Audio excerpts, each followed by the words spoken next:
अस्सलाम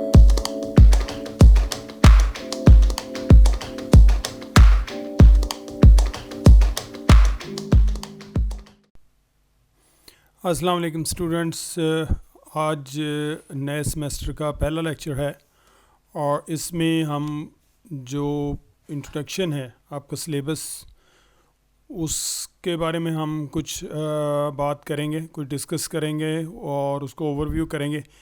इसका जो मटेरियल है जो प्रिंट आउट आपके लेने के लिए वो मैंने भेज दिया है आपको, तो आप उसको देख सकते हैं। हम टॉपिक बाय टॉपिक इसको थोड़ा देखने की कोशिश करेंगे और आज सिंपली जितना सिलेबस है उसके बारे में मैं आपको थोड़ा सा इंट्रोड्यूस करवा दूंगा कि हम पढ़ने क्या जा रहे हैं। आपका टाइटल जो है फर्स्ट जो आपका जो आप पढ़ने जा रहे हैं कोड वो ZOL 402 है और इसका टाइटल जो है वो एनिमल फॉर्म एंड फंक्शन है। इससे पहले आपने एनिमल डाइवर्सिटी 1 पढ़ा था, चूँकि केमिस्ट्री के स्टूडेंट्स के लिए फोर्थ सेमेस्टर में थोड़ा सा बॉटनी से डिफरेंस आ जाता है। वहाँ पर जो स्टूडेंट्स हैं वो एनिमल डाइवर्सिटी 2 पढ़ रहे हैं और आपके लिए एनिमल फॉर्म एंड फंक्शन है। तो इसमें एनिमल फॉर्म एंड फंक्शन 2 है, जो आपकी किताब है उसमें ये चैप्टर जो है वो एंड पे होंगे।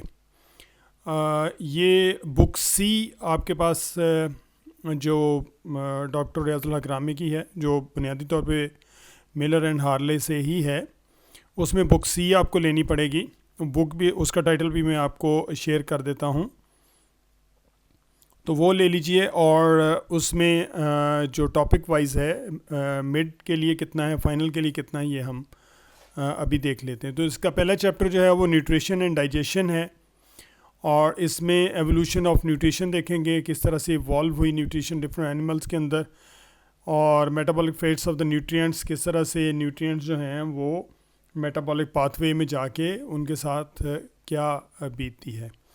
डाइजेशन इटसेल्फ क्या है, कैसे डाइजेशन होती है, एनिमल स्ट्रेटजीज़ क्या हैं फूड हासिल करने के लिए, कुछ प्रेडेट करते हैं, कुछ ग्रेज करते हैं, different diversity and digestive structures है इनवर्टिब्रेट और वर्टिब्रेट्स के अंदर।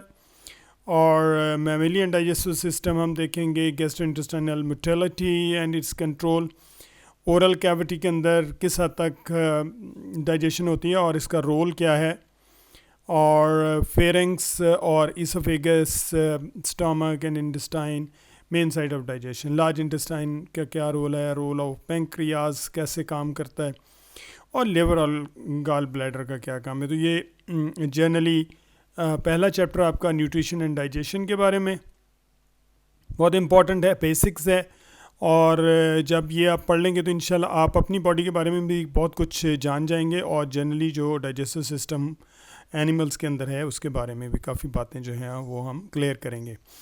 उसके बाद temperature and body fluid regulation है और उसमें आपको पता है कि एनिमल्स जो हैं वो कोशिश करते हैं कि अपना बॉडी टेम्परेचर भी मेंटेन करें और बॉडी फ्लूइड को भी, ये बहुत दफ़ा हम बात कर चुके हैं, होम्योस्टेसिस एंड टेम्परेचर रेगुलेशन, ये थर्मो रेगुलेशन की the impact of temperature on regular animals, वहाँ क्या उनके ऊपर इफेक्ट होता है टेम्परेचर कम या ज़्यादा हो जाए।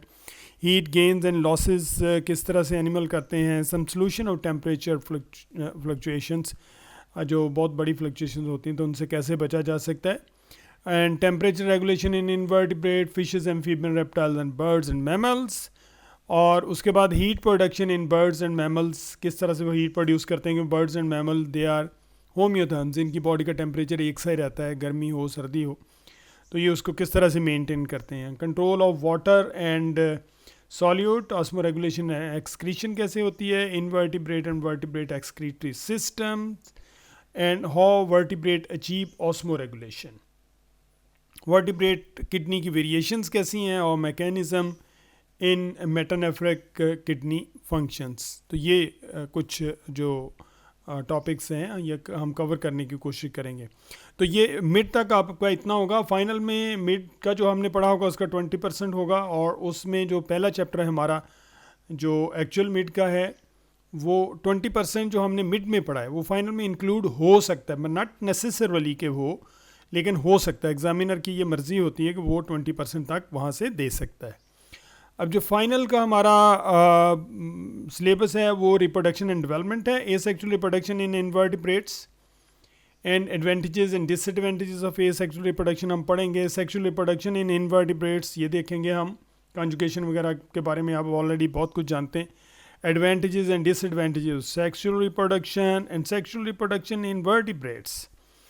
देखिए इनवर्टिब्रेट्स के अंदर सेक्सुअल रिप्रोडक्शन एक साथ चलती है, जबकि जो वर्टिब्रेट्स हैं और हायर एनिमल हैं उनमें sexual reproduction he a general mode of proliferation है। रिप्रोडक्टिव स्ट्रेटजीज हम देखेंगे। Examples of reproduction among various vertebrate classes and the human male reproductive system, spermatogenesis, transport and hormonal control, reproductive system और reproductive functions के देखेंगे। Human female reproductive system and folliculogenesis, follicles कैसे बनते हैं, transport and hormonal control, reproductive functions, इसको oogenesis भी कहते हैं। And hormonal regulation in gestation, ये बहुत इम्पॉर्टेंट है कि जेस्टेशन के दौरान हार्मोनल रेगुलेशन कैसे होती है during pregnancy. Parental development and birth, the placenta, milk production and lactation, milk कैसे प्रोड्यूस होता है और किस तरह से वो अपने बच्चों को मैमल्स दूध पिलाते हैं। तो उसके बाद हमारे पास एक जो लास्ट चैप्टर है वो डिस्क्रिप्टिव एम्ब्रियोलॉजी है, और जिसमें हम डिस्क्रिप्टिव एम्ब्रियोलॉजी का मतलब हम स्टेजेस पढ़ेंगे, डिफरेंट डेवलपमेंटल स्टेजेस जो हैं डिफरेंट एनिमल्स में from fertilized egg onward. Fertilization कैसे होती है, embryonic development, cleavage and egg types, primary germ layers कैसे बनती हैं, their derivatives. Primary germ layers जो हैं बुनियादी तौर पे एक्टोडर्म, एंडोडर्म, मेसोडर्म होती हैं, वहाँ से कौन कौन से ऑर्गन्स डेवलप होते हैं। इकोनोडर्म एम्ब्रियोलॉजी देखेंगे हम, और वर्टिब्रेट एम्ब्रियोलॉजी। इकोनोडर्म एम्ब्रियोलॉजी बहुत इंपॉर्टेंट है इस वजह से कि ये बड़ी स्पेशल है, ये जब पढ़ेंगे तो हम इसके बारे में काफ़ी बातें डिस्कस करेंगे। वर्टिब्रेट एम्ब्रियोलॉजी है the corded body plan, amphibian embryology, development in intestinal terrestrial environment. बहुत डिफरेंस आया है पानी से टेरेस्ट्रियल एनवायरनमेंट का, तो वहाँ डेवलपमेंट जो है वो सबसे बड़ा चैलेंज था, तो उसको किस तरह से मीट किया है एनिमल्स ने। एवियन एम्ब्रियोलॉजी है and the fate of mesoderm, ये मेसोडर्म से क्या क्या बनता है। बुक्स इसके लिए बहुत सारी हैं, हिकमैन की and integrated principles of zoology है, ये 11th एडिशन है। उसके बाद 5th एडिशन है मिलर एंड हार्ले का, और कुछ और कैंट की एक बुक है, और उसके बाद जो है वो आपके पास जो कैम्पबेल की है, बहुत सारी किताबें जो हैं वो आपको हेल्पिंग बुक भी मिल जाती हैं जो आप पढ़ रहे हैं, डॉक्टर रियाजुल हक रामी की, दैट्स फाइन। प्रैक्टिकल बुक्स में भी हिकमैन की है और मिलर एंड हार्ले की। प्रैक्टिकल जो हम करेंगे ज़्यादातर वो आपके पास स्टडी ऑफ हार्ट है, principal arteries and veins and study, ये इसको हम इनके जो मॉडल वगैरह वो देखेंगे या फिर स्लाइड्स वगैरह देखेंगे। Study of respiratory system in cockroach and locust, अगर कॉलेज खुल गया तो इनको हम प्रैक्टिकल भी करेंगे या रिप्रेजेंटेटिव मॉडल्स देखेंगे। स्टडी ऑफ एक्सक्रीटरी सिस्टम, ये भी मॉडल्स में और स्लाइड्स में देखेंगे। स्टडी ऑफ न्यूट्रिटिव कैनाल्स, ये